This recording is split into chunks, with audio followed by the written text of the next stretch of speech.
Hey guys, Alexia Sabau here. Today I'm going to be talking about everything from Harry Styles on the cover of Vogue to the never-ending love for this little guy and the Mandalorian. Also, does vanilla flavor come from beaver butts? Keep watching to find out.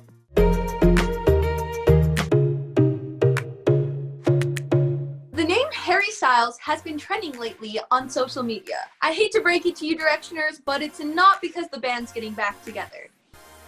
It's because he is the first solo male on the cover of Vogue in over 100 years.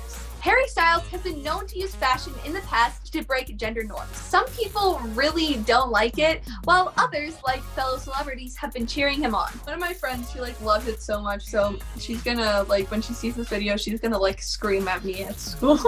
Trending in the gaming community has been Minecraft YouTube and the Dream SMP. On November 16th, a huge war happened on the SMP between Poctopia and Lemandberg. Warning! Spoilers! Spoilers!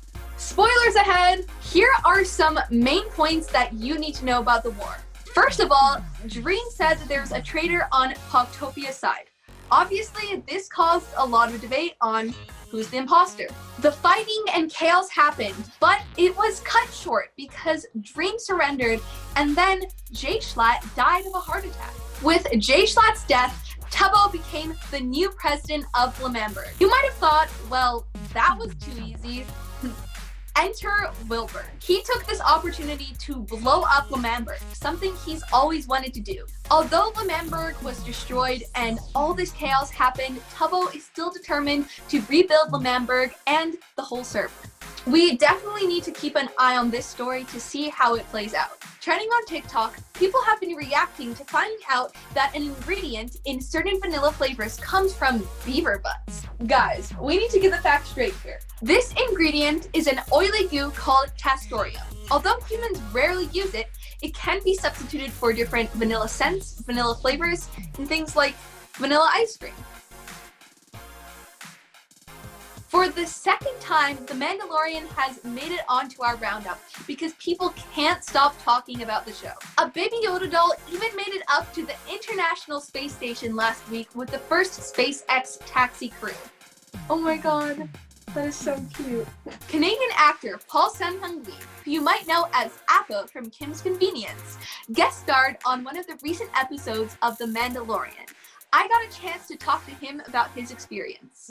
How did you feel when you found out that you were going to play a part in The Mandalorian? You've been such a Star Wars fan for such a long time. Obviously all the stuff in the background, you can tell. And this really was a dream come true. Star Wars was the first movie my dad took my sister and I to see when I was 5 years old. And I'm 48 now, so it took about 43 years for me to sort of realize this dream come true. I've heard that a lot of people who work on the set of The Mandalorian find it hard to concentrate because Baby Yoda is so cute. Well, luckily enough, I wasn't in any scenes with Baby Yoda, the child, but I made friends with the props department. He is waving like a baby. The silicone, the skin is soft and you truly believe that it is alive, and you can't help but just get lost in his eyes. Lots of people find it kind of hard to connect with the Mandalorian because of his mask. You can't really see his emotions, and some people also think that he does a very great job. What is your opinion on this? What kind of side are you on? Wearing a mask and having to perform in it is probably one of the most difficult things an actor has to do, because your face is your expressions are a window into how your character is feeling, and when that is removed, then you have to rely on other forms of physicality. And the work that he does with the rest of his body, they play with a lot of stillness, and so when he does move, it means that much more to it. And a lot of his stunning work as well comes through his voice acting. So you are Korean, so what delicious Korean meal would you share with a character from The Mandalorian? I would personally love to have the child over for dinner, Baby Yoda, because he would eat everything. There's something called kimchi sundubu jjigae, which is like a nice soft tofu soup. Give him a little cup of spicy Korean stew to have him just sort of sip, and I would just watch. Can you match a Kim's Convenience character with a Mandalorian character? Oma would be very much like Pelimoto. Oma would be a perfect sort of match to that because she's got a very, very big personality and she's very protective of the little one. Jung, obviously, because he's so handsome and he's very athletic. I think he's like the Mandalorian. He's out there and he's doing his best to be the good guy. Kimchi would be like Kimchi would be like the Mithril. He's the blue guy that the Mandalorian catches at the very beginning. He's got that sense of humor. He's very good at talking and trying to get himself out of a situation. I think Janet would probably make an excellent. There's a character named Fennec Shand.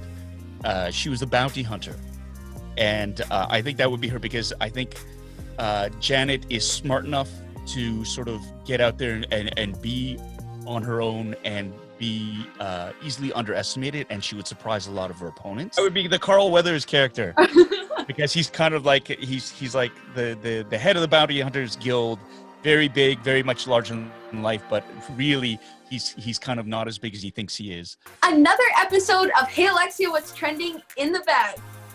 What trends have caught your eye lately? Let me know at cbckidsnews@cbc.ca.